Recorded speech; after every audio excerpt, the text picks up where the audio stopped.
Hi guys, and welcome back to my channel.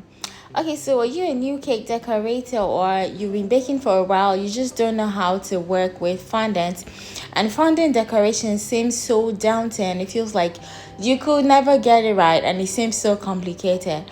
Don't be afraid, because I'm here to help you today.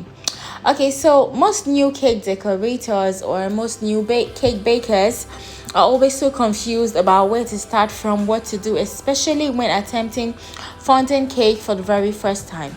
So because there are so many parts you need to learn for you to get a perfect fondant cake. You need to think about how to cover the cake in fondant completely and neatly, how to make fondant accessories, also how to make fondant flowers and make it beautiful and neat, and how to get sharp edges into this world, because any cake without sharp edges, I don't know where you got it from.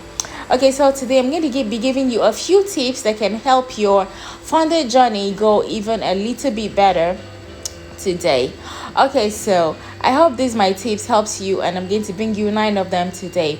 The first thing is you want to make sure you use room temperature fondant. Yes, and that's because some people keep their fondant in the fridge or in the freezer. So if you're one of those people, make sure you bring out your fondant overnight or the day before you're going to use it. Okay, so that's tip number 1. So now tip number 2, if you're rolling out fondant to cover a cake, yes, maybe you're trying to cover a cake and then you're rolling out your fondant to be smooth, you want to make sure you roll it big enough to be able to cover the cake you're covering. Let's say, for example, the cake you're covering is 20 centimeters. You want to make sure you roll your fondant to be at least 30 centimeters wide, so you have enough to be able to cover the sides of the fondant. I hope that helps. Okay, so number 3, if you're buying white fondant and you like to color it, of course I encourage beginners to buy already colored fondant. But if you're buying white fondant and you like to color it really deep colors, it is better you color your fondant a night before or even a day before. The reason is because the composition of the fondant has had time to settle in and actually become softer and pliable, and it will be easier for you to work with that way. Okay, so number 4, yes, there are lots of tools on the market for you to smoothen fondant and get a perfect fondant cake, but I'm telling you that a lot of those things are actually sales gimmick. There is nothing better for you to smoothen fondant with than with the palm of your hands. It might not be your palm directly, you might be wearing gloves, but the heat from your hands help also make the fondant a little bit more pliable. Okay, so number 5, yes, which is the temperature. Temperature is very important, depending on which part of the world you live. So I'm going to be telling you what to roll your fondant with when you're rolling fondant, depending on what part of the world you live in, whichever country you live in, and what your climate is like, basically. Okay, so if you live in the tropics, there's a lot of humidity. Like if you live in Africa and stuff, you want to make sure when you're rolling your fondant, you roll your fondant with cornstarch. That's because when you roll your fondant with icing sugar, sugar has some moisture in it that can add to the consistency of your fondant and kind of change it. So if you're in the tropics, there's lots of humidity, which can already make your fondant a little bit stickier than normal. So you want to make sure you roll with cornstarch, not icing sugar. Cornstarch or potato starch, depending on what's available to you. Okay, so if you live in like an environment that is kind of like a mixture of both, it is not too hot, it is not too cold, it is not too dry, it is not too wet, you want to make sure you roll your fondant with a mixture of icing sugar and cornstarch. That's because the day the temperature, like the day there is a lot of humidity, humidity in the air, you can decide to use just cornstarch, and on opposite days you can decide to use just icing sugar.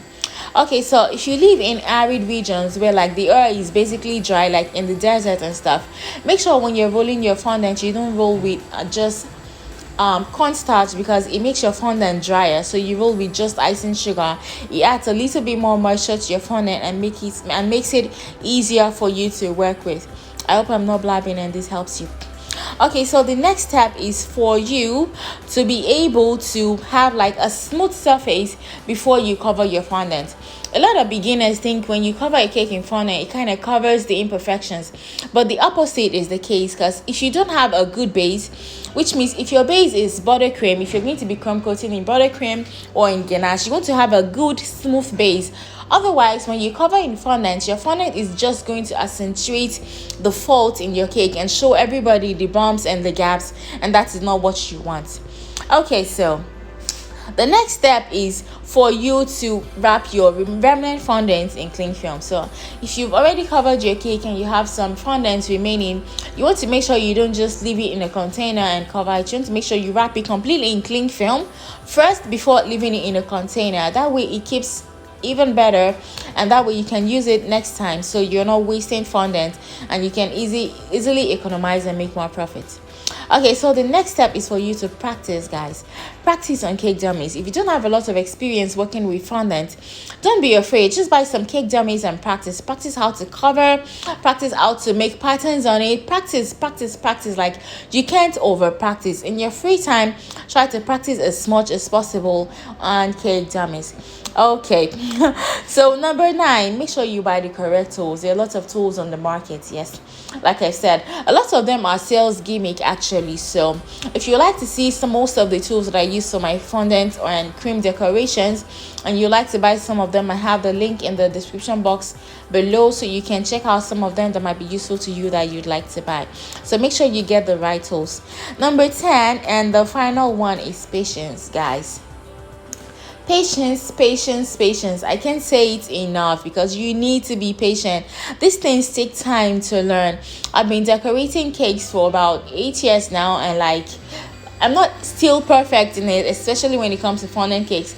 There are new things to learn. There are like new things for you to like learn and unlearn, basically. So be patient with yourself and be kind to yourself, and don't worry, like, good things are going to come to you in time, because I am rooting for you, basically. And this is your fondant journey, guys. Just know I am rooting for you. And if you have any more questions, all you have to do is to leave them for me in the comment section below. If you have suggestions or videos you'd like me to make, I'd really love to make them for you. So thank you guys so much, and thank you for watching my videos. Could you please give me a thumbs up underneath this video, and remember to follow me on Instagram. I am on Instagram as _cake me away, 2 underscores before the cake me away, and also on YouTube as cake me away, of course, you know. So give me a thumbs up and turn on the bell notification so you can get notified every time I post something new. Thank you, and see you next time.